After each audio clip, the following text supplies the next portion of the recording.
ਅੱਜ ਅਸੀਂ ਪਰਮੇਸ਼ਵਰ ਨੂੰ ਮਿਲਣ ਦੇ ਲਈ ਆਏ ਹਾਂ, ਪਰਮੇਸ਼ਵਰ ਦੇ ਨਾਲ ਰਿਸ਼ਤਾ ਕਾਇਮ ਕਰਨ ਦੇ ਲਈ ਆਏ ਹਾਂ, ਪਰਮੇਸ਼ਵਰ ਦੇ ਵਿੱਚ ਇੱਕ ਹੋਣ ਲਈ ਆਏ ਹਾਂ, ਉਹਦੇ ਨਾਲ ਇੱਕ ਸਹਿਮਤ ਹੋਣ ਲਈ आए हैं।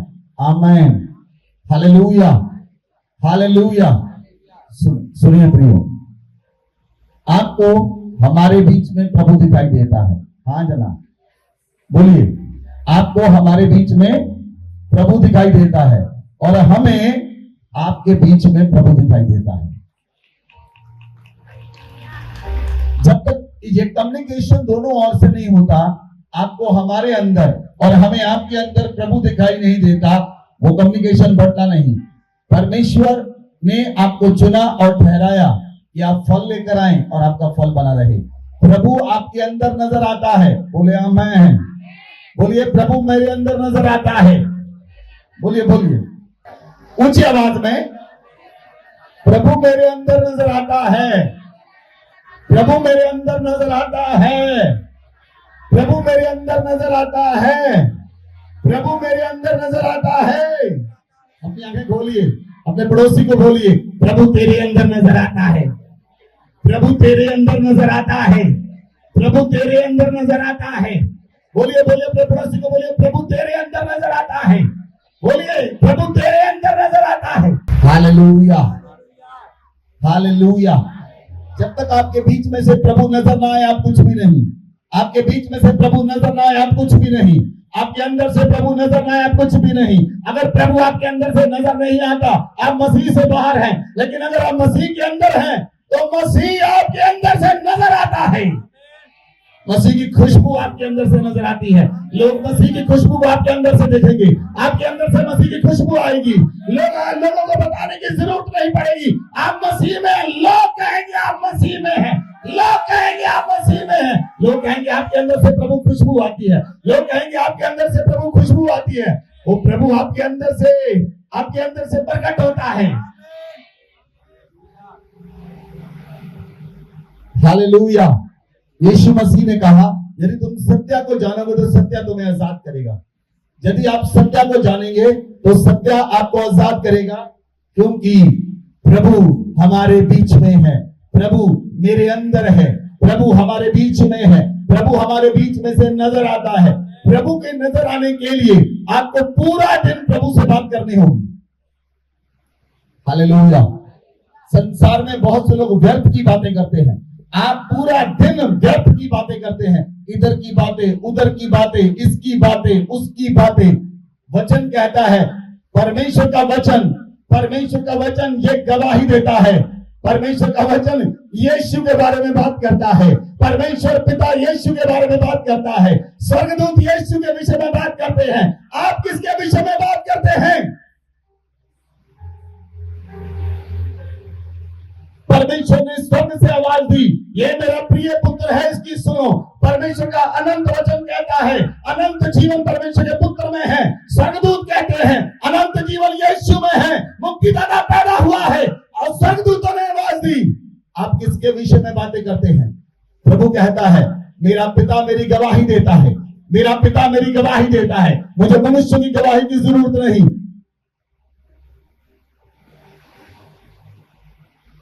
हालेलुया। अगर आप 24 आवर्स 7 दिन कर ले, 7 दिन 24 आवर्स प्रभु के विषय में बात करें, कोई अन्यथा बात नहीं, कोई फालतू बात नहीं, कोई फालतू झंझट नहीं, केवल प्रभु के बारे में बात करें, आपको दूसरे दिन से महसूस होना शुरू हो जाएगा, प्रभु आपके अंदर वास करता है, प्रभु आपके अंदर रहता है, उसकी सामर्थ आपके अंदर से बहती है।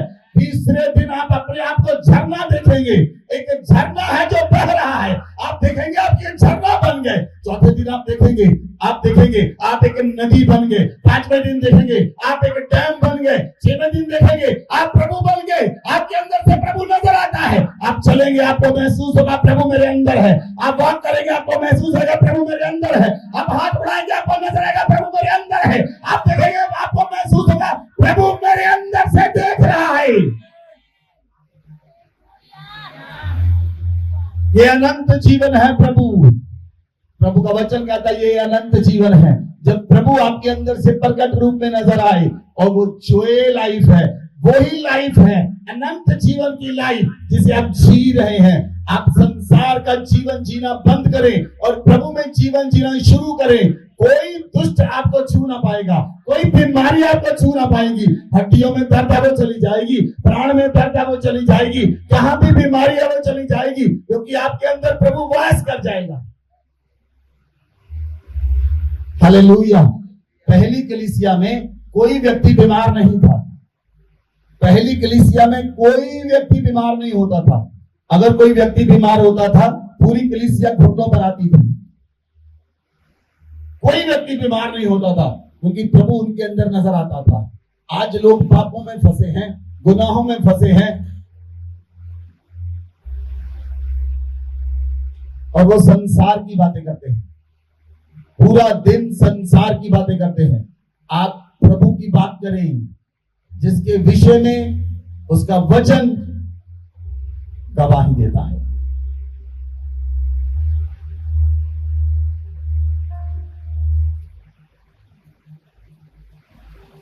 Hallelujah, hallelujah. कभी कभी मैं मानता हूं बात करनी पड़ती है, लेकिन अगर आप हट जाएंगे धीरे धीरे बात करने से, आप महसूस करेंगे प्रभु आपके अंदर वास करता है। लोग आपको देखकर कहेंगे, मुझे आप नजर नहीं आए, प्रभु नजर आया। वो कब होगा? जब आप प्रभु को अपने अंदर देखना शुरू करेंगे। पहले आप प्रभु को अपने अंदर देखेंगे, फिर दूसरे लोग आपके अंदर प्रभु को देखेंगे।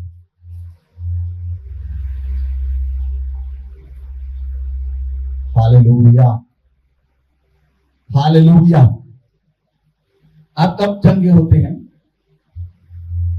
आप कब चंगे होते हैं? जब आप हमारे अंदर प्रभु को देखते हैं और हम आपके अंदर प्रभु को देखते हैं, हमारा और आपका प्रभु मिल जाता है, वो दोनों एक हैं, आप चंगे हो जाते हैं।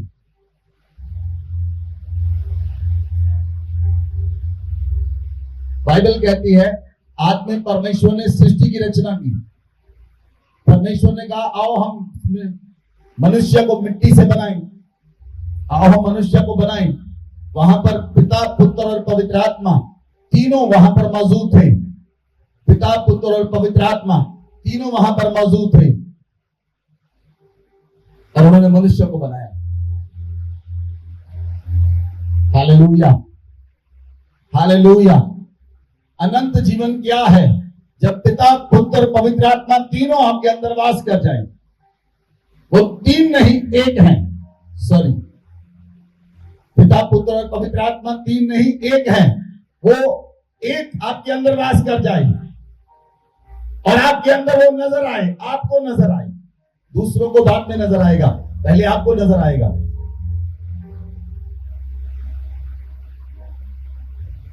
हालेलुया। इसलिए यीशु मसीह ने कहा, यदि तुम सत्य को जानोगे तो सत्य तुम्हें आजाद करेगा। आज आप बहुत से सत्य बाइबल में जानने के लिए जा रहे हैं। जब आप सत्य को जानेंगे, सत्य आपको आजाद करेगा, क्योंकि यीशु मसीह परमेश्वर का पुत्र है। उसके अंदर कोई पाप नहीं था, वो पाप रहित था, वो निष्कलंक था, वो निर्दोष था, वो पवित्र था।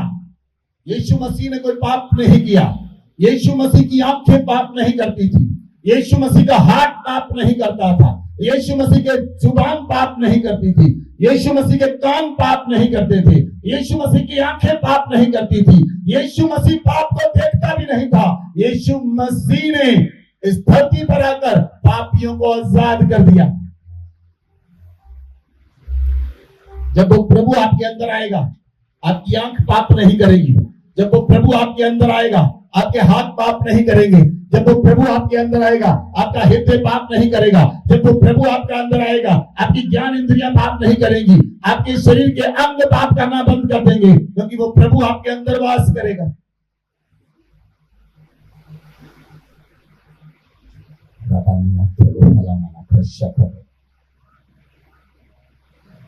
मैं प्रार्थना कर रहा, प्रभु ने मुझे कल एक चीज के विषय में बताया, क्यों मसीही लोग उठकर ऊपर नहीं आ रहे।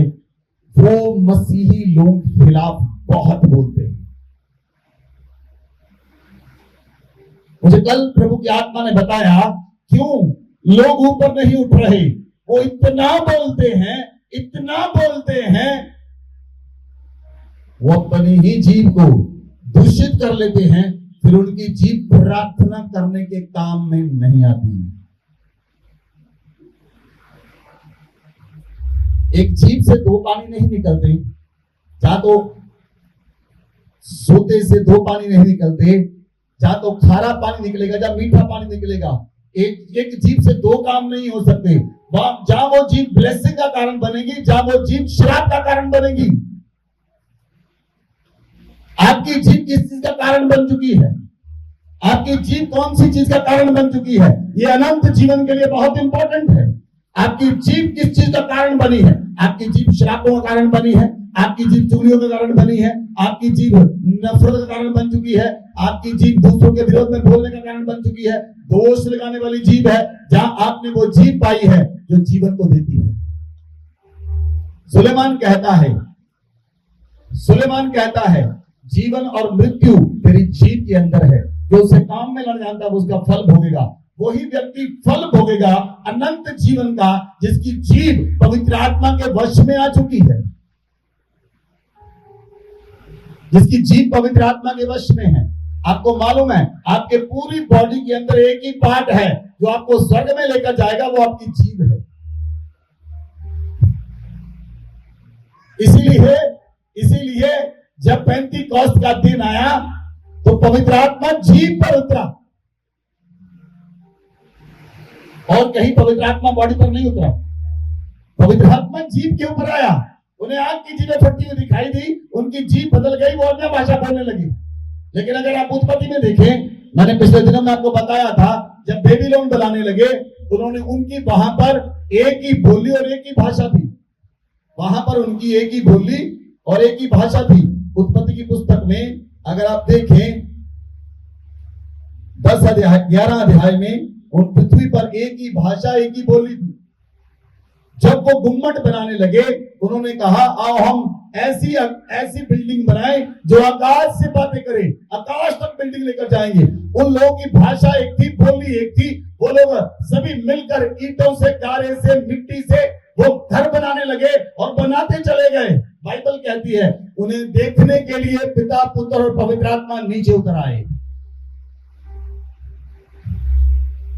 उन्हें देखने के लिए पिता, पुत्र और पवित्र आत्मा नीचे उतर आए। जब तीनों नीचे उतर आए उन्होंने देखा इनकी भाषा एक है, इनकी बोली एक है। जो कुछ ये काम शुरू करेंगे कोई असफल ना होगा, ये काम सफल होगा। उन्होंने वहां पर भाषा बदल दी। स्वर्गीय भाषा उनके पास थी। पवित्र आत्मा यीशु और पिता ने अपनी भाषा उनसे ले ली, उन्हें पृथ्वी की भाषा दे दी। वो अलग अलग भाषा बोलने लगे। लेकिन जब यीशु धरती पर आया, पवित्र आत्मा धरती पर आया, पवित्र आत्मा ने पेंतीकोस्त के दिन वही भाषा जो बेबीलोन के लोगों के द्वारा छीनी गई थी, वो भाषा परमेश्वर ने वापस कर दी। परमेश्वर आपको स्वर्गीय भाषा इसलिए दी है, वो भाषा जो स्वर्ग की है, जिसके द्वारा आप परमेश्वर के साथ दोबारा रास्ता करें, जिसके साथ आप परमेश्वर के द्वारा कम्युनिकेशन करें, जिसके साथ आपका परमेश्वर के साथ कम्युनिकेशन करना इजी हो जाता है। आप नहीं जानते प्रार्थना किस रीति से करनी चाहिए, लेकिन पवित्र आत्मा आपके अंदर आकर आहें भर भर कर प्रार्थना करता है। पवित्र आत्मा आपके अंदर आकर संतों के लिए प्रार्थना करता है। पवित्र आत्मा आपके अंदर आकर वो प्रार्थना करता है जिसे आप नहीं जानते। Hallelujah, hallelujah. जब आप परमेश्वर के साथ एक होने लगते हैं, आपको मालूम है जब आप परमेश्वर के साथ एक होते हैं तो परमेश्वर आपके जीवन पर अनुग्रह करता है। परमेश्वर आपके जीवन पर अनुग्रह करता है। अगर आप उत्पत्ति की पुस्तक 18 अध्याय में देखें, इब्राहिम, सुनिए, इब्राहिम क्यों धर्मियों का पिता कहलाया? आप जानते हैं? आज आप जानेंगे इब्राहिम क्यों धर्मियों का पिता कहलाया। क्योंकि इब्राहिम की आत्मिक आंखें खुल चुकी थी।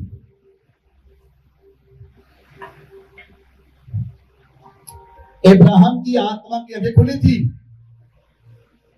इब्राहिम आत्मा में अंधा नहीं था, इब्राहिम आत्मिक आंखें खुल चुकी थी उसकी।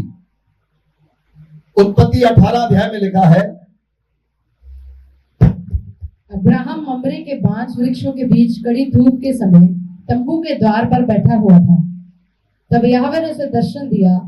उसने आंख उठाकर दृष्टि की तो क्या देखा कि 3 पुरुष उसके सामने खड़े हैं।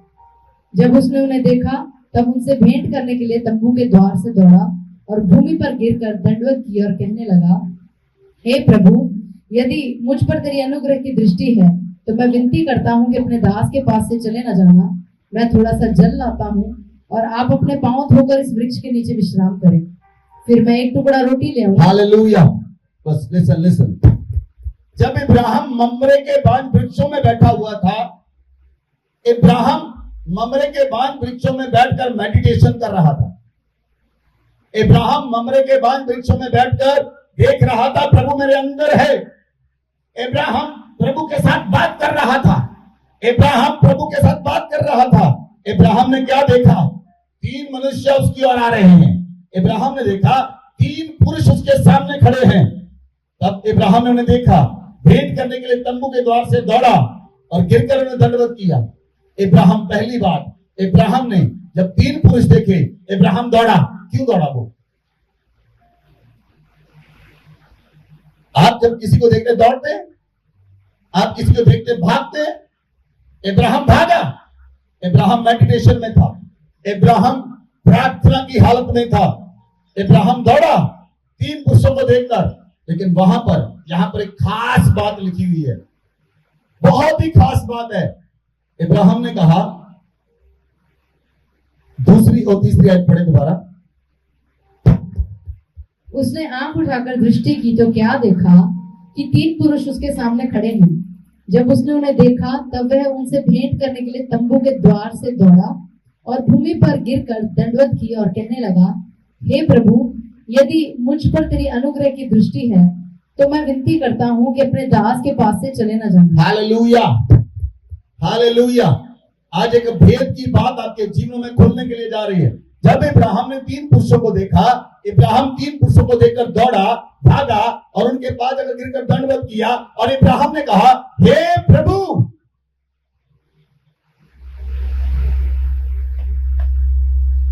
इब्राहिम ने 3 पुरुषों को देखा। बोलिए कितनों को देखा? 1 को देखा, 2 को देखा, कितनों को देखा? 3 पुरुषों को देखने के बाद इब्राहिम बोलता है, हे प्रभु। उसे कहना चाहिए था, हे प्रभुओं।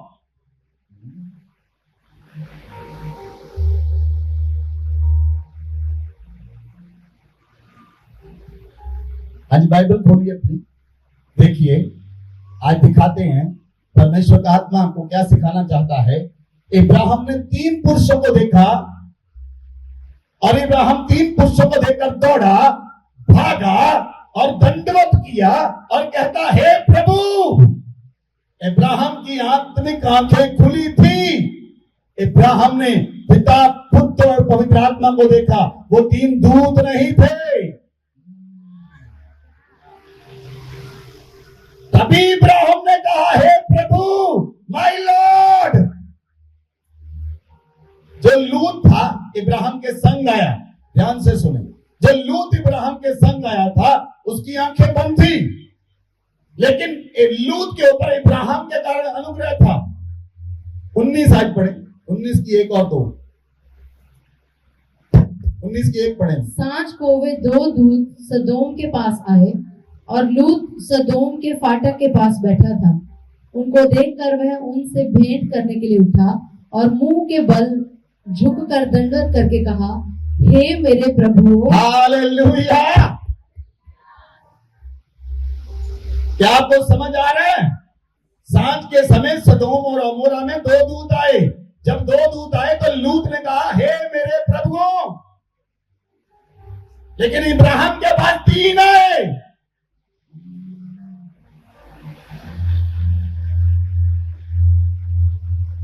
इब्राहिम के पास 3 आए। इब्राहिम, देखिए 18 आयत की 1 आयत पढ़े और अब आपको समझ आएगा। आपको अब्राहम ममरे के बांज वृक्षों के बीच कड़ी धूप के समय तंबू के द्वार पर बैठा हुआ था।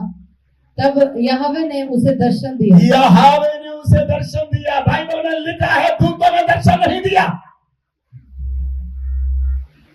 उसने आंख उठाकर दृष्टि की तो क्या देखा कि तीन पुरुष उसके तीन सामने पुरुष खड़े। खड़े हैं, जब पिता, पुत्र, पवित्र आत्मा, और इब्राहिम उन्हें एक कहता है।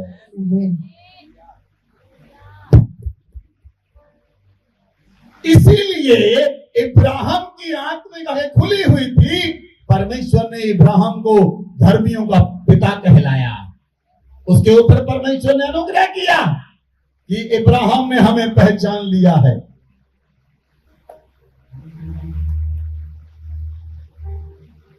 हालेलुया, बोलिए हालेलुया, हालेलुया। आपके जीवन में आज बहुत से भेद बाइबल के खुलने के लिए जा रहे हैं। अपनी आत्मा को खोलिए, वो भेद आपके अंदर चले जाए, आपको आजाद करें, क्योंकि बाइबल के वचन के खुलने से प्रकाश होता है और भोले लोग समझ प्राप्त करते हैं। बोले आमेन, बोले आमेन, हालेलुया। इब्राहिम पूरी तरह से आत्मा में सक्रिय था। इब्राहिम पूरी तरह से आत्मा में जागृत था, इसलिए परमेश्वर का भेद उस पर प्रकट हुआ। और लूत आत्मा में अंधा था। लूत आत्मा में नहीं देख, लूत ने दूतों को देखा। लूत कहता है, हे मेरे प्रभुओं।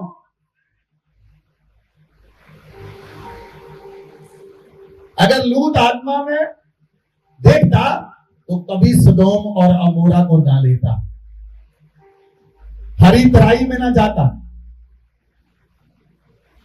इसलिए प्रियो, आपको संसार में काम करने के लिए आपकी आंख में खुली होनी चाहिए। अगर संसार में आपकी आंख में खुली होगी, आप कभी नुकसान में नहीं जा सकते।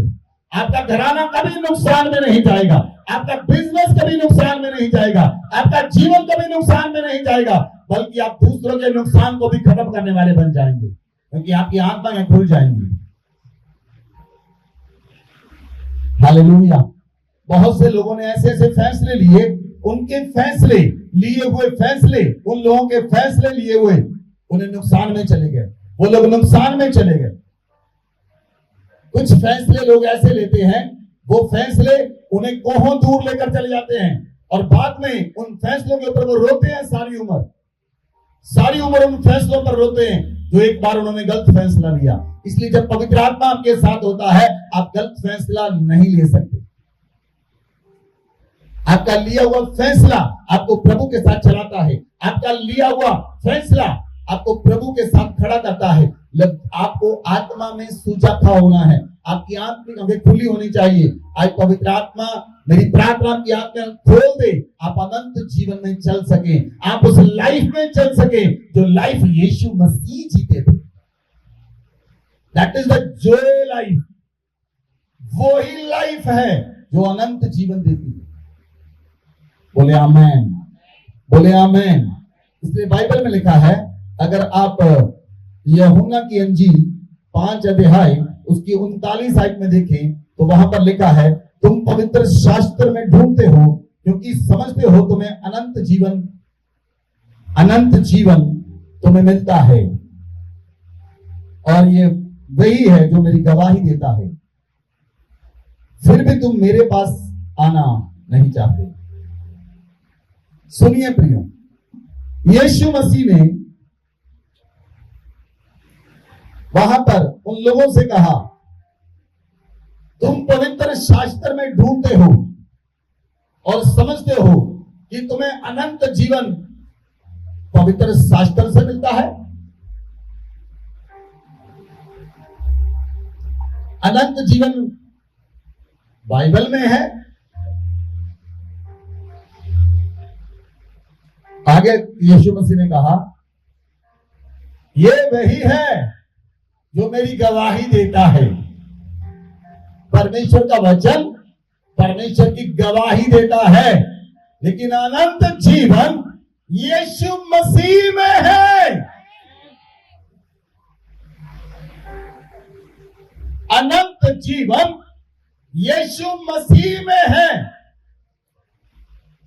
बाइबल यीशु के बारे में बात करती है। अनंत जीवन बाइबल में नहीं, अनंत जीवन यीशु में है। कितने लोगों को समझ आई बात? अनंत जीवन बाइबल में नहीं, अनंत जीवन यीशु में है। जब आप यीशु के साथ रहेंगे और यीशु आपके साथ लाइव हो जाएगा, यीशु आपके सामने आ जाएगा, आप रोज यीशु से बातें करेंगे, वो अनंत जीवन है।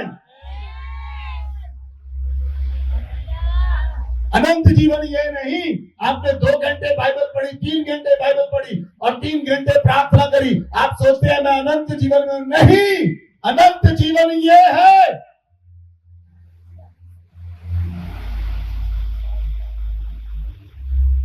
यूहन्ना की अंजील 17 अध्याय की 3 आयत में लिखा है, अनंत जीवन ये है, आप एकमात्र सच्चे परमेश्वर को जाने, जिस परमेश्वर ने यीशु को भेजा उसे जाने।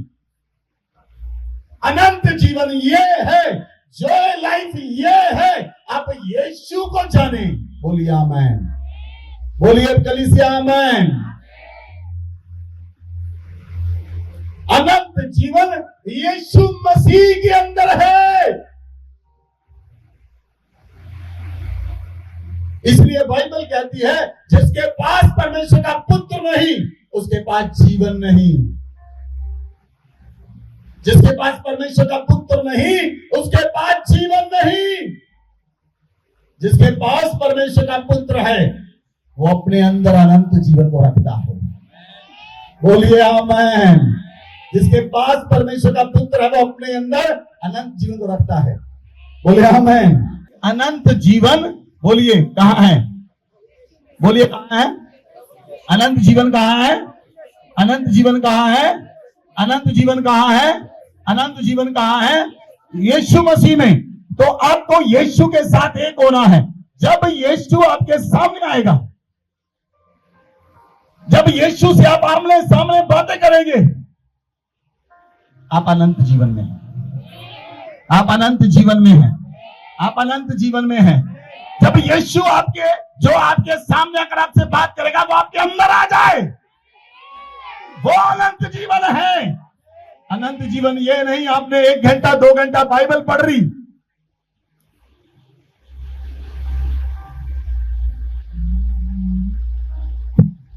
इसे कोई जला सकता है। इस बाइबल को कोई भी, बहुत लोगों ने जलाया, हमें कोई तकलीफ नहीं, क्योंकि अनंत जीवन इसके अंदर नहीं। अनंत जीवन इसको पढ़ने के बाद यीशु में मिलता है, और यीशु की हिम्मत नहीं उसे कोई जला सके, उसे कोई हाथ लगा सके, उसे कोई छू सके, क्योंकि जो कोई यीशु को छूता है वो बदल जाता है।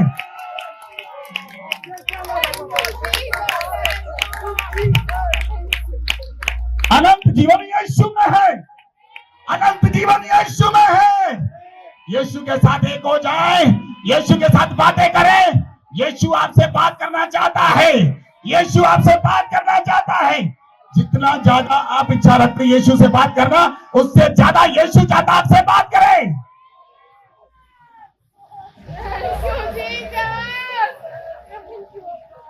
Labania terlo hanakasha katalabali andalo labenia zebro lamana manga zagrabali andalo। अनंत जीवन यीशु में है। बोलिए बोलिए बोलिए बोलिए, ऊंची आवाज में बोलिए। अनंत जीवन यीशु में है। अनंत जीवन यीशु में है।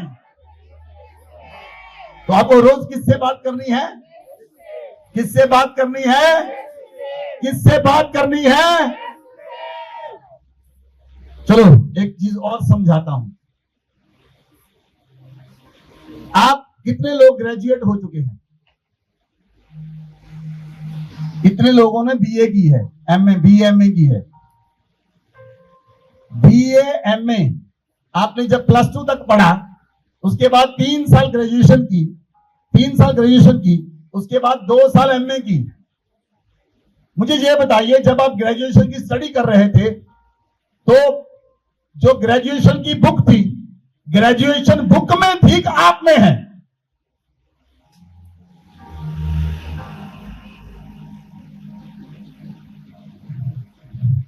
अरे बोलो, ग्रेजुएशन बुक्स होती है, जब ग्रेजुएशन आप होते हैं।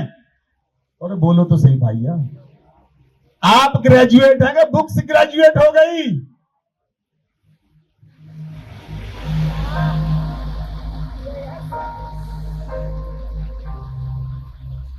बुक्स होगी ग्रेजुएट, बुक्स होगी एमए, बुक्स ने एमबीए कर ली। एमबीए आपने की बुक्स के थ्रू है, लेकिन बुक्स एमबीए नहीं कहलाती, आप एमबीए कहलाते हैं। अनंत जीवन इसके अंदर नहीं, अनंत यीशु के अंदर है। आप यीशु से बात करें, यीशु आपसे बात करेगा। क्यों लोग अनंत जीवन को नहीं पाते? क्योंकि आप यीशु से, आपकी समस्या क्या है? मैं बताऊं आपकी समस्या क्या है। आप क्यों प्रभु को प्राप्त नहीं कर पाते? आपको प्रभु नहीं चाहिए, आपको प्रभु नहीं चाहिए, आपको प्रभु का हाथ चाहिए। आपको प्रभु का हाथ और प्रभु की जेब चाहिए। ये दो चीजें चाहिए प्रभु से आपसे, और कुछ नहीं चाहिए, प्रभु नहीं चाहिए। जहां तो आप पैसा मांगते हैं, जहां प्रभु का हाथ मांगते हैं, प्रभु चंगा कर दे। जहां प्रभु से मांगते प्रभु पैसे दे दे, जहां प्रभु से प्रभु बेटा दे दे, प्रभु बेटी दे दे, प्रभु घर दे दे। आपको प्रभु का हाथ और जेब चाहिए, आपको प्रभु नहीं चाहिए। इसीलिए अनंत जीवन नहीं मिलता।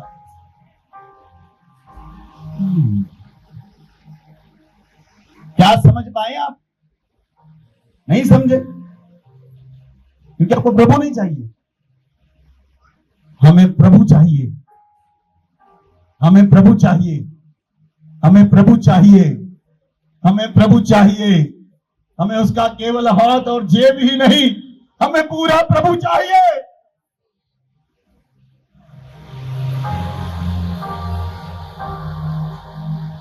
और पूरा संसार गवाहियां देने के लिए लगा है। प्रभु की जेब से क्या निकला? जितनी गवाहियां सुनते हैं आप, वो प्रभु के हाथ और जेब की गवाहियां हैं जो संसार में सुनते हैं, लेकिन अनंत जीवन मेरे यीशु में है।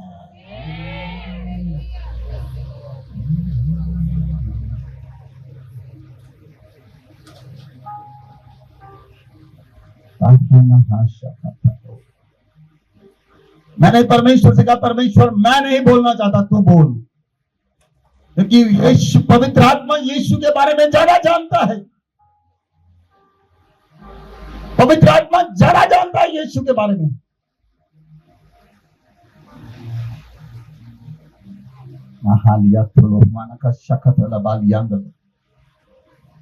जब सदूकी और फरीसी एक व्यभिचारण औरत को लेकर आए, यूहन्ना 8 में लिखा है,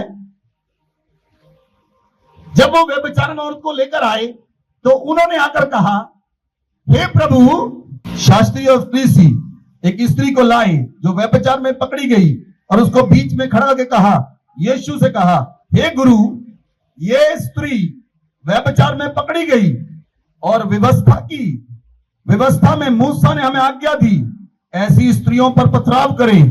तो इस स्त्री के विषय में क्या कहता है? जब वो स्त्री को प्रभु के पास लेकर आए और उन्होंने यीशु से पूछा, हे प्रभु, तू इस स्त्री के विषय में क्या कहता है? लेकिन हमें व्यवस्था में ये लिखा है। वो व्यवस्था की दुहाई दे रहे थे।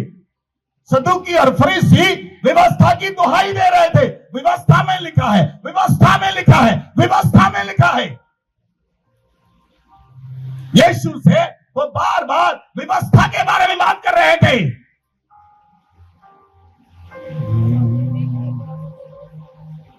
यीशु ने कहा, तुम व्यवस्था की बात करते हो। यीशु झुककर उंगली से भूमि पर लिखने लगा। यीशु झुककर उंगली से भूमि पर लिखने लगा। तब उन लोगों को व्यवस्था याद आई, जो व्यवस्था मूसा परमेश्वर से लेने के लिए गया था, वो परमेश्वर की उंगली से लिखी गई थी।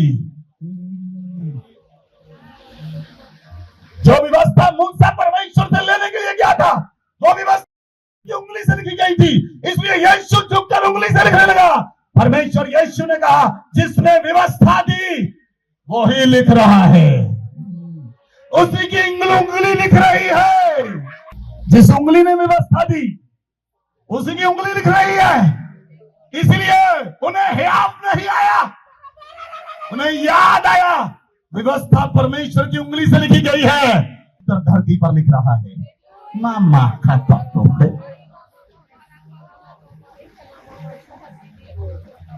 अनंत जीवन यीशु में है। यीशु ने साबित किया, पिता ने व्यवस्था दी, पुत्र बदल रहा है। मामा का रेबेनिया। पहली उंगली ने पाप लिखे, दूसरी उंगली जीवन दे रही थी।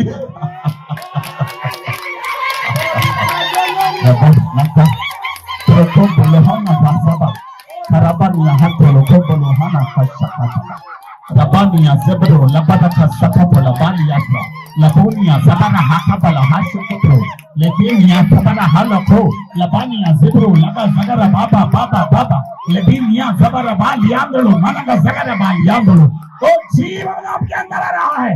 कब खुद सको लखो प्रभु लाखानिया सकरा बाबा लबेनिया जिगरो बाबा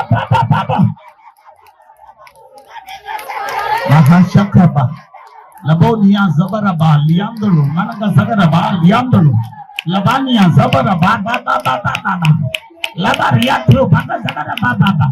Hallelujah. अनंत जीवन कहाँ है? बोलिए, अनंत जीवन कहाँ है? पवित्र शास्त्र आपको अनंत जीवन की गवाही देता। परमेश्वर का वचन अनंत जीवन की गवाही देता है। हालेलुया। इसका मतलब किसी ने बाइबल जला दी तो अनंत जीवन जला दिया।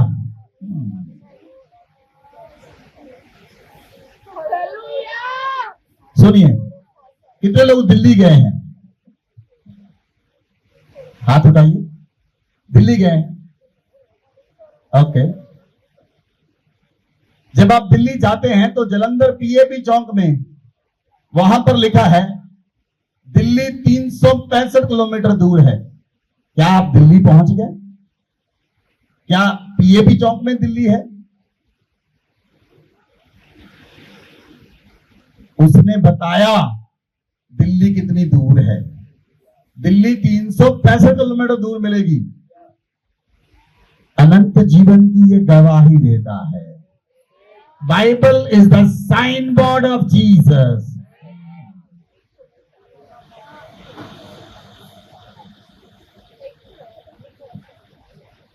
Hallelujah, hallelujah. और लोग बाइबल पढ़ते हैं और बाइबल पढ़ के स्कॉलर बन गए और डिबेट करना शुरू करते हैं। हमें ज्यादा पता, तुझे ज्यादा पता है। ये मत सिखाएं ज्यादा किसे पता है। यीशु को दिखाएं जिसमें अनंत जीवन है। नो मोर डिबेट्स। किसी से बात विवाद मत करें वचन के बारे में। कोई कहता है उसे ज्यादा पता है, उसको बोलो तुझे ही ज्यादा पता है। मुझे तो यीशु के बारे में जानना है, तुझे ही ज्यादा पता है। हमने अपनी बुद्धि नहीं दिखानी, हमने अपनी समझ नहीं दिखानी। हम कितने बुद्धिमान हैं, हम कितने समझदार हैं, हमें यीशु को दिखाना है। वो यीशु जिसके पास एक अंधा आया, उसने पूछा तू क्या चाहता है? उसने कहा मैं देखना चाहता हूं। उसने मिट्टी पर थूका, मिट्टी छानी, अंधे की आंखों पर लगा दी और उसने कहा शिलो के कुंड में धो ले। जब वो शिलो के कुंड में गया तो देखता हुआ आया। हमें यीशु को लेकर चलना है जो हर रोज चमत्कार करता है।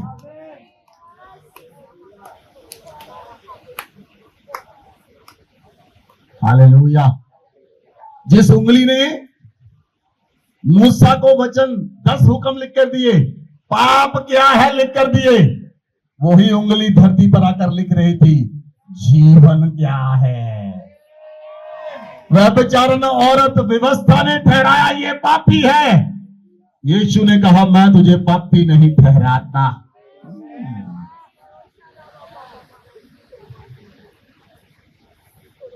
उंगली आपके विषय में कहती है मैं तुम्हें पापी नहीं ठहराता। वो यीशु की उंगली आपके विषय में कहती मैं तुम्हें पापी नहीं ठहराता, क्योंकि मैं तो जगत के पापों को लेने के लिए धरती पर मेमना बनकर आया हूं।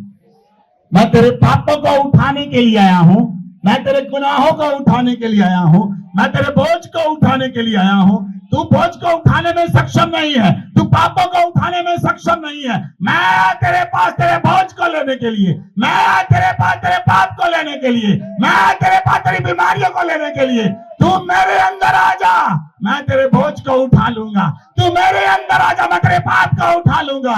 मैं तुझे पापों से आजाद करने के लिए आया हूं, मैं तुझे गुनाहों से आजाद करने के लिए आया हूं। उस यीशु के साथ रहना है।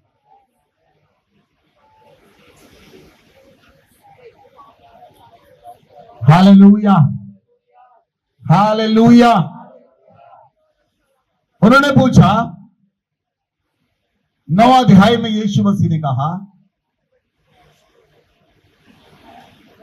जब तुम सत्य को जानोगे तो सत्य तुम्हें आजाद करेगा।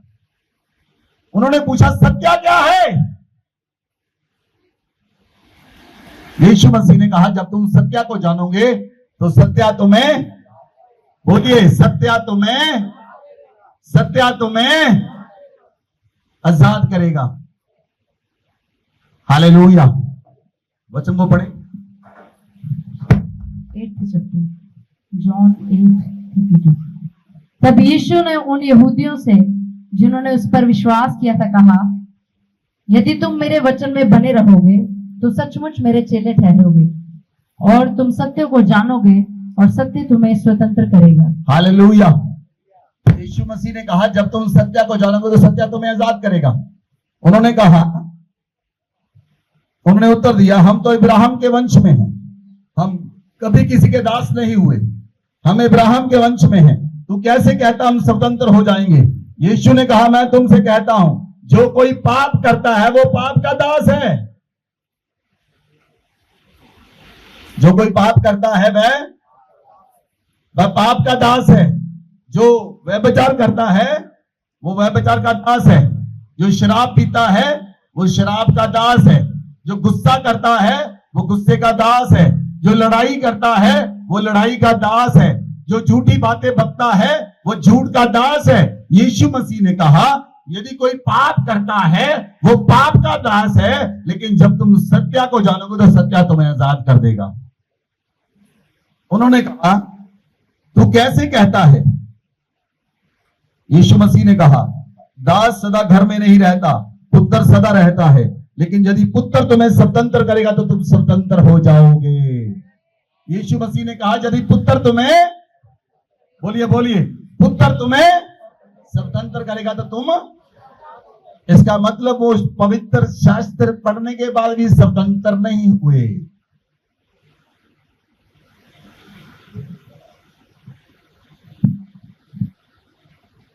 क्या समझ आ, वचन समझ आ रहा है आपको? आप वचन को समझ पा रहे हैं? Hallelujah, hallelujah. उन्होंने कहा, यीशु ने कहा मैं जानता हूं तुम इब्राहिम के वंश के हो, मेरा वचन इसीलिए तुम्हारे हृदय में जगह नहीं पाता, तुम मुझे मार डालना चाहते हो। मैं वही कहता हूं जो मैंने पिता से देखा है, तुम वही करते हो जो तुमने अपने पिता से सुना है। उन्होंने उत्तर दिया हमारा पिता तो इब्राहिम है। यीशु ने कहा यदि तुम्हारा पिता इब्राहिम होता, तुम इब्राहिम की संतान होते, तुम इब्राहिम के काम करते। यीशु मसीह ने कहा तुम मुझ जैसे मनुष्य को मार डालना चाहते हो, जिसने तुम्हें सत्य का वचन बताया, परमेश्वर से सुना, ऐसा तो इब्राहिम ने नहीं किया था। तुम अपने पिता के समान काम करते हो। यीशु ने कहा, उन्होंने कहा हम व्यभिचार से नहीं जन्मे।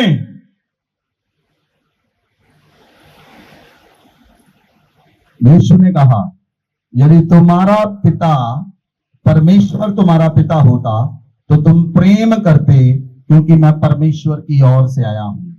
बोले आमीन। और लास्ट वचन में लिखा है, यीशु मसीह ने कहा 56 में, यूहन्ना 8 की 56 आयत, तुम्हारा पिता इब्राहिम मेरा दिन देखने की आशा में बहुत मगन था, उसने देखा और आनंद किया। इब्राहिम ने कब देखा? वो कहता तू तो अभी 30 साल का भी नहीं, और तू कहता इब्राहिम हम मेरा दिन देखने की इच्छा में था। हाँ, इब्राहिम ने यीशु को देखा जब इब्राहिम ममरे के बांज वृक्षों में बैठा हुआ था और 3 पुरुष उसके सामने आए और इब्राहिम भागकर दौड़कर उसके पास गया। इब्राहिम ने दंडवत किया और इब्राहिम ने कहा, हे मेरे प्रभु। यीशु कहता इब्राहिम मेरा दिन देखने की इच्छा के साथ वेट कर रहा था। Hallelujah, hallelujah. इसलिए जब आप यीशु को जानेंगे, यीशु के बारे में जानेंगे, यीशु को जानेंगे, बोले आमेन, बोले आमेन। 2 बातें अलग अलग हैं, यीशु के बारे में जानना और यीशु को जानना।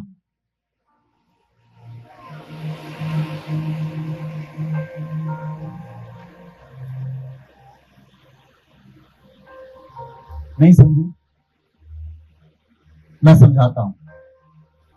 जो लोग चर्च में आते हैं वो मुझे, जो पर्सनली जानते हैं वो मुझे जानते हैं, लेकिन बाहर से लोग आप जो सुनते हैं वो मेरे बारे में जानते हैं।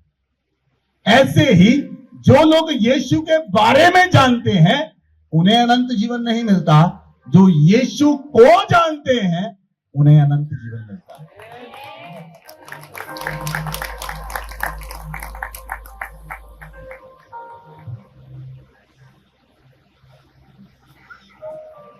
जानती सारी दुनिया आपका यीशु प्रभु है, वो यीशु के बारे में जानते हैं, वो यीशु को नहीं जानते।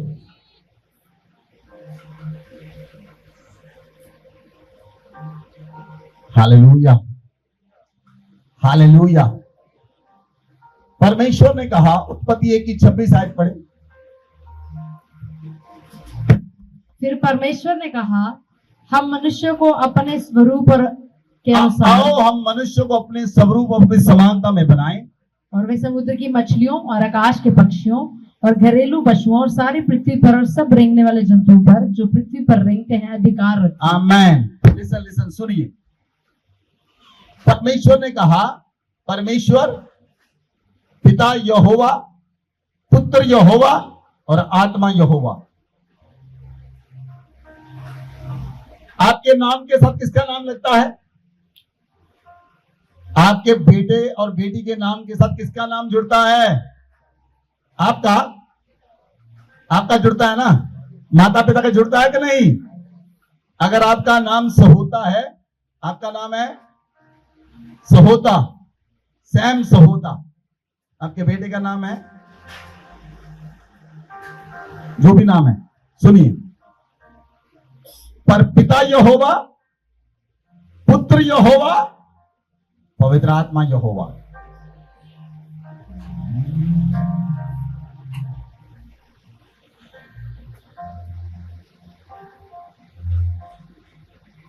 आद में पिता यहोवा बात करता था, नए नियम में पुत्र यहोवा बातें करता था, आज पवित्र आत्मा यहोवा बातें करता है। वो तीनों एक हैं और तीनों ने कहा, आओ हम मनुष्य को मिट्टी से बनाएं, हम मनुष्य को अपने स्वरूप और अपनी समानता में बनाएं। मनुष्य को अपने स्वरूप, बोलिए, अपने स्वरूप अपनी समानता में बनाएं, अपने स्वरूप अपनी समानता में बनाएं। आमेन। आप किसके समान हैं? बोलिए, आप किसके समान बनाए गए हैं? परमेश्वर के समान। बोलिए, मैं यीशु मसीह के समान हूं, क्योंकि मैं यीशु मसीह के द्वारा रचा गया, यीशु मसीह में रचा गया, यीशु मसीह के लिए रचा गया। मैं यीशु में हूं, मैं यीशु मसीह के द्वारा रचा गया, यीशु मसीह के लिए रचा गया, यीशु मसीह में रचा गया, यीशु मसीह को दिखाने के लिए रचा गया। आमेन।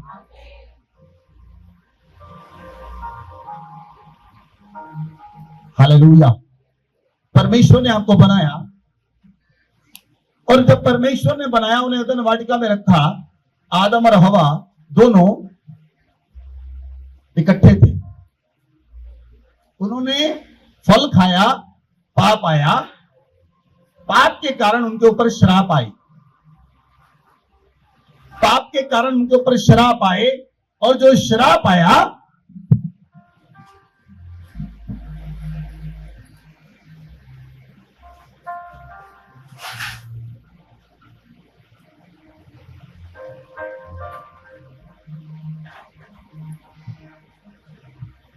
उत्पत्ति 3:17 आयत पढ़े। और आदम ने उससे कहा, 16 पढ़े, 16 और 17। फिर स्त्री से उसने कहा, मैं तेरी पीड़ा और तेरे गर्भवती होने के दुख को बहुत बढ़ाऊंगा। तू पीड़ित होकर बालक उत्पन्न करेगी, और तेरी लालसा तेरे पति की ओर होगी, और वह तुझ पर प्रभुता करेगा। हालेलुया। सुनिए सुनिए प्रियो, सुनिए, मेरी आवाज को सुनिए। जब परमेश्वर ने, उन्होंने पाप किया, परमेश्वर ने शैतान को श्रापित किया, सांप को श्रापित किया, तू पेट के बल चढ़ेगा और तू मिट्टी चाटेगा, औरत के वंश को डसेगा, और वो उसका वंश अपनी एड़ी से तेरी स्त्री को कुचल डालेगा। फिर परमेश्वर ने औरत को श्राप दिया, तेरे गर्भ की पीड़ा को मैं बढ़ाऊंगा। जब तू बच्चे को जन्म देगी, तेरे गर्भ की पीड़ा मैं बढ़ाऊंगा, और तेरी लालसा तेरे पति की ओर होगी। आगे पढ़े, 17 आयत। और आदम से उसने कहा, तूने जो अपनी पत्नी की बात सुनी, और जिस वृक्ष के फल के विषय में मैंने तुझे आज्ञा दी थी कि तू उसे न खाना, उसको तूने खाया, और इसलिए भूमि तेरे कारण शापित है। तू उसकी उपज जीवन भर दुख से खाया करेगा, और वह तेरे लिए कांटे और ऊंट कटारे उगाएगी, और तू खेत की उपज खाएगा, और अपने माथे के पसीने की रोटी खाया करेगा, और अंत में मिट्टी में मिल जाएगा, क्योंकि तू उसी में से निकाला गया, और तू मिट्टी तो है, और मिट्टी ही में मिल जाएगा। हालेलुया। Listen listen. जो परमेश्वर पिता ने, पुत्र पिता ने, आत्मा पिता ने, तीनों ने जो मिलकर आदम और हवा को बनाया, और जब आदम और हवा ने पाप किया, तो परमेश्वर ने उन्हें श्रापित किया। यहोवा परमेश्वर ने श्रापित किया, तेरे गर्भ की पीड़ा मैं बढ़ाऊंगा। नए नियम में यीशु मसीह ने आपकी पीड़ा ले ली और औरत को उस श्राप से मुक्त कर दिया। आपके यीशु ने आपकी पीड़ा ले ली, उसने क्रॉस के ऊपर पीड़ा सह ली और औरत को श्राप से मुक्त कर दिया। यदि आप यीशु में रहेंगे, आपके बच्चे बिना पीड़ा के पैदा होंगे, बिना डॉक्टरों के इंस्ट्रूमेंट्स के पैदा होंगे। नॉर्मल डिलीवरी होगी आप सभी की जो प्रेग्नेंट होने वाली है, जो प्रेग्नेंट है। आपको बच्चा पैदा करनी है, पीड़ा सहन नहीं करनी पड़ेगी। आप इस वचन को क्लेम करेंगे, बिना दर्द के आप बच्चे पैदा करेंगे। जो श्राप परमेश्वर ने आदम को दिया, परमेश्वर ने कहा तूने मेरी बात नहीं मानी और तूने फल खाया, मैं तुझे श्रापित करता हूं, तू अपने माथे के पसीने की रोटी खाएगा। उससे पहले अदन वाटिका में परमेश्वर ने ऐसा एटमॉस्फेयर बनाया था, वहां पर पसीना नहीं आता था।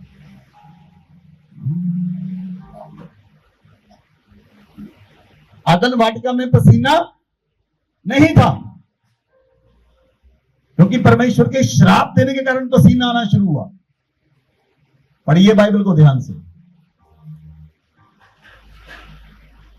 अदन वाटिका में इतनी ठंडी हवा चलती थी, हम एसी चलाते हैं, अदन वाटिका में हजारों एसी से भी अच्छी हवा चलती थी।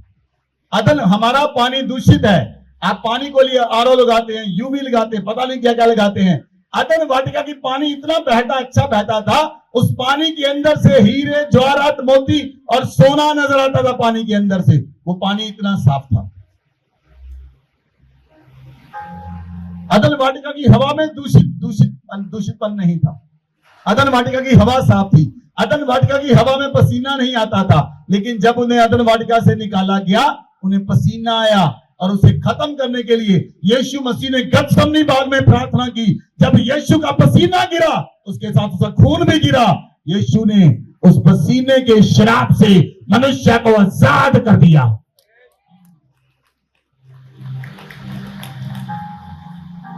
अनंत जीवन यीशु में है। अनंत जीवन यीशु में है। आप यीशु को जानेंगे, बीमारियों को नहीं जानेंगे। आप यीशु को जानेंगे, दुष्ट आत्मा को नहीं जानेंगे। आप यीशु को जानेंगे, आप चमत्कार को जानेंगे। आप यीशु को जानेंगे, आप मुर्दों को जिंदा करेंगे। आप यीशु को जानेंगे, आपके अंदर से आग निकलेगी। आप यीशु को जानेंगे, आपके अंदर से सामर्थ्य निकलेगी। हम यीशु के बारे में नहीं, हम यीशु को जानते हैं। इसलिए पौलुस कहता है, मैं इस बात पर घमंड करता हूं, मैं यीशु के बारे में नहीं, मैं यीशु को जानता हूं। इसलिए पौलुस कहता था, मैं घमंड करता हूं।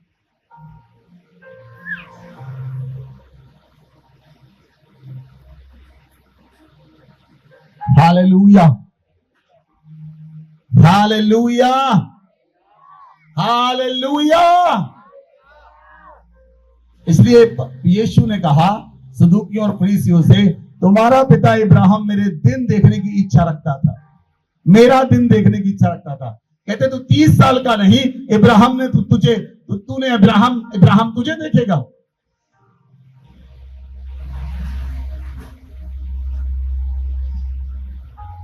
Hallelujah, hallelujah, hallelujah. मैंने आपको बताया था, आप और मैं सभी जन हम अपने माता पिता से पैदा हुए हैं, लेकिन यीशु यहोवा पिता से पैदा हुआ है। यीशु का पिता यूसुफ नहीं, बायोलॉजिकली भी नहीं, सिर्फ यूसुफ नाम दिया गया उसके पिता का। यीशु का असली पिता परमेश्वर आप है। यीशु की रगों में परमेश्वर का खून है, इसलिए यहोवा पिता है और यीशु पिता है। आमेन। इसलिए फिलिप्पस ने कहा, हे प्रभु हमें पिता दिखा दे। यीशु को गुस्सा आया। यीशु ने कहा, फिलिप्पस मैं इतने दिन तुम्हारे साथ रहा और तुम कहते पिता दिखा दो। जिसने मुझे देखा है उसने पिता को देखा है, क्योंकि यीशु की रगों में उसके पिता का खून था।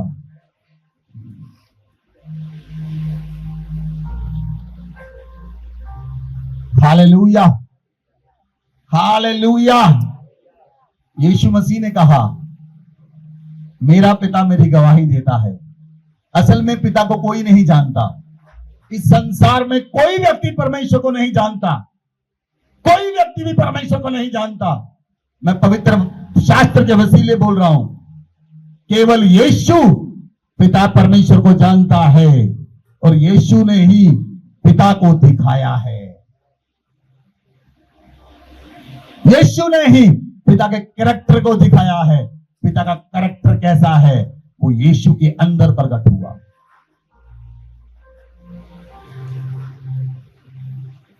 आमेन।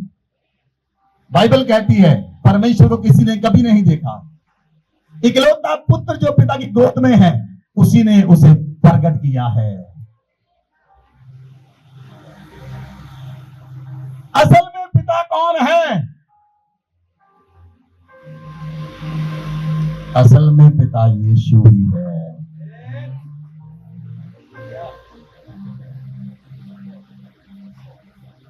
पिता को किसी ने कभी नहीं देखा। इकलौता पुत्र जो पिता की गोद में है उसने उसे प्रकट किया। असल में पिता यीशु है।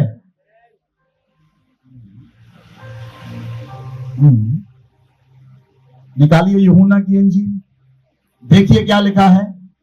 कौन है पिता? परमेश्वर कौन है? आदि में क्या था? वचन था आद में वचन था, आद में वचन था, वचन परमेश्वर के साथ था और वचन परमेश्वर और था। वचन ही पिता है आमीन। और वो यीशु है, यीशु ही पिता है।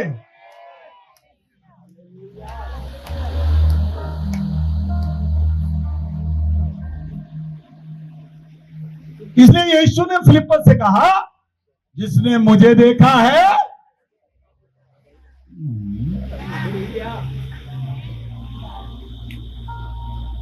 जिसने मुझे देखा है, जिसने मुझे देखा है। सुनिए सुनिए, आज आपकी बारी है। यीशु ने कहा, जिसने मुझे देखा उसने पिता को देखा। आज हमारी बारी है। जो मुझे देखता है वो यीशु को देखता है। जो मुझे देखता है वो मेरे पिता को देखेगा। अगर आपके अंदर पिता नजर नहीं आता, आपकी भक्ति व्यर्थ है।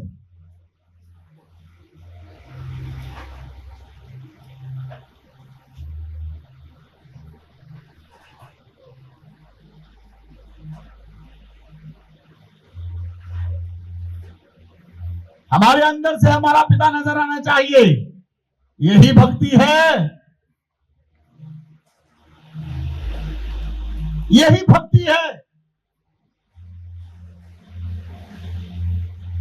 अगर मेरा पिता मुझसे नजर नहीं आता तो मेरी भक्ति व्यर्थ है।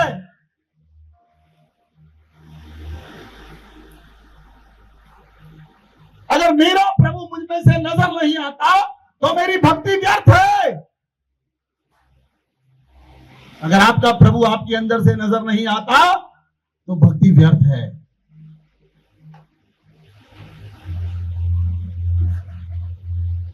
यीशु ने कहा, जिसने मुझे देखा, बोलिए बोलिए बोलिए, ऊंची आवाज में बोलिए, मसीही लोग कौन हैं? बोलिए, कौन है मसीही? अरे ऊंची आवाज में बोलिए। मसीह किसमें नजर आएगा? क्या दिखाते हैं आप लोगों को?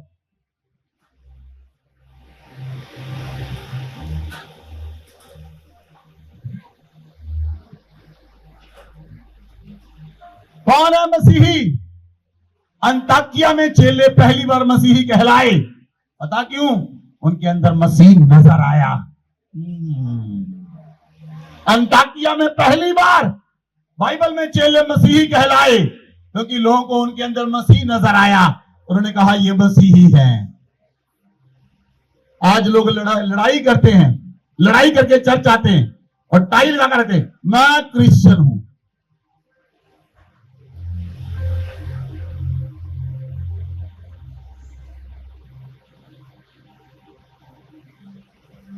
झूठ बोलते हैं, गालियां निकालते हैं और कहते मैं क्रिश्चियन हूं। शराब पीते हैं, कहते मैं क्रिश्चियन हूं। प्रभु को भी शर्म आती होगी ऐसे लोगों के ऊपर।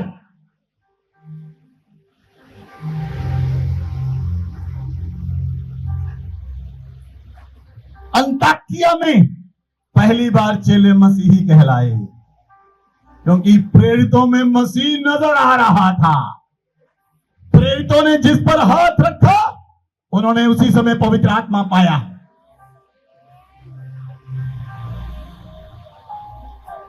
आपका मसीह आपके अंदर से नजर आना चाहिए। आपका मसीह आपके अंदर से नजर आना चाहिए। यही आपकी भक्ति है।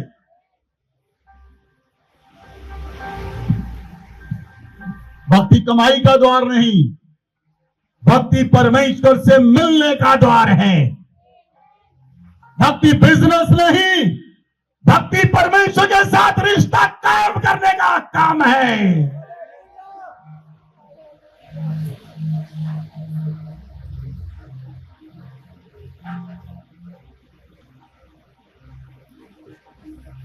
भक्ति का मतलब है परमेश्वर यहोवा के भेद को जानना। भक्ति का मतलब है यीशु के भेदों को जानना। भक्ति का मतलब है पवित्र आत्मा के भेद को जानना और भेद को जानकर उसे लोगों पर प्रकट कर देना। यही भक्ति है।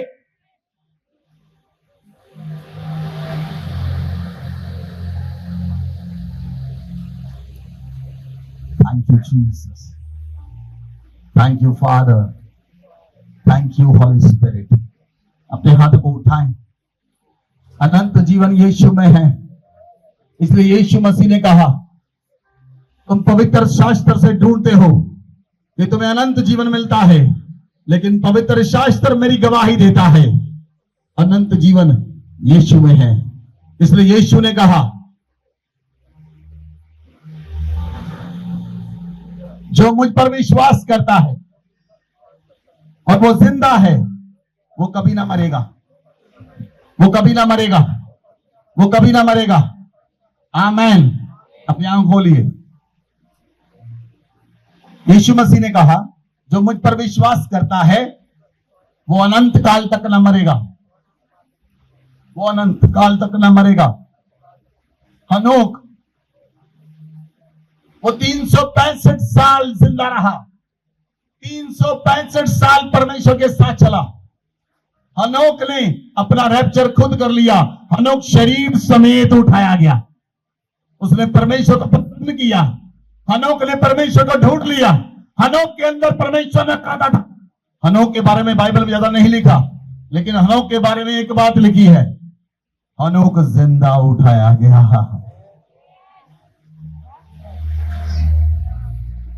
यह है अनंत जीवन।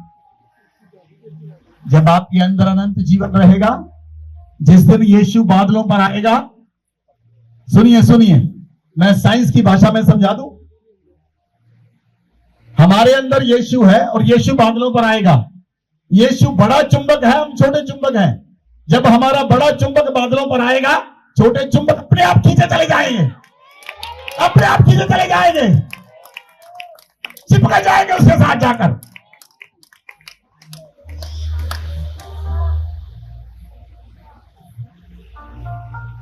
आप चुंबक लेकर आए, किसी चुंबक के पास करें, चुंबक को बोलने की जरूरत, वो टूटा चुंबक हो चाहे, सुनिए सुनिए सुनिए, चाहे वो चुंबक टूटा हो, चाहे गोल हो, चाहे चौरस हो, वो चिपक जाता है। आपके अंदर यीशु है। आप चाहे टूटे हुए हैं, चाहे आप ब्रोक हुए हैं, संसार ने आपको रिजेक्ट किया है, लोगों ने आपको रिजेक्ट किया है, आप किसी को नहीं पहचानते, लोग आपको नहीं पहचानते, कोई बात नहीं, आपका यीशु आपको जानता है। आप यीशु को जानते, अनंत जीवन उसमें है। एलिया ने परमेश्वर को प्रसन्न किया, वो जिंदा उठाया गया, वो जिंदा उठाया गया, वो जिंदा उठाया गया। हालेलुया। यीशु ने परमेश्वर को प्रसन्न किया। यीशु धरती पर आया। यीशु धरती पर आकर यीशु ने क्या किया? जो श्राप आदन वाटिका में मिला था, उसे खत्म करने के लिए यीशु मौत के स्थान में गया। जो मौत आदम और उसकी संतानों को मारती जा रही थी, पुत्र यहोवा आया, उस स्थान में गया। उस स्थान में जाने के लिए उसे मरना था, इसलिए वो मरकर पाताल लोक में चला गया और पाताल लोक की कुंजियां छीन ली, मौत को हरा दिया। जिसने परमेश्वर की संतानों को मारती चली जा रही थी, वो परमेश्वर का पुत्र यहोवा उतरा पाताल में, उतरा नरक में। उसने नरक की कुंजियां छीन ली, पाताल की कुंजियां छीन ली, मौत को शिकस्त देकर, मौत को ही मात देकर तीसरे दिन मुर्दों में से जिंदा हुआ। और वो कहता है जो मुझ पर विश्वास करेगा वो अब नहीं मरेगा, क्योंकि अनंत जीवन यीशु में है।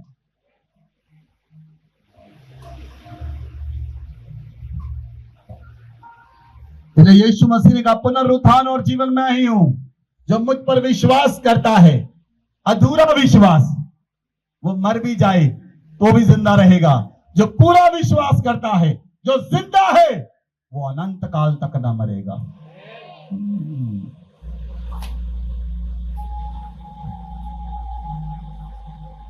Hallelujah, hallelujah. अनंत जीवन ये है। अनंत जीवन क्या है? सुनिए, लास्ट आए।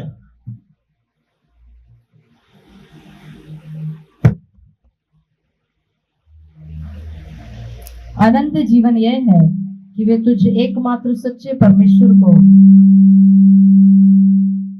और यीशु मसीह को जिसे तूने जाना है, तूने भेजा है, जाने।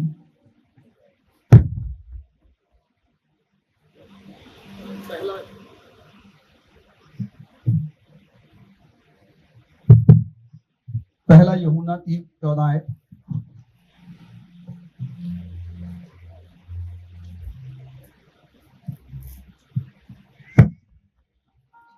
जो कोई अपने भाई से बैर रखता है वह हत्यारा है, और तुम जानते हो कि किसी हत्यारे में अनंत जीवन नहीं रहता। नहीं, 13 और 14 है।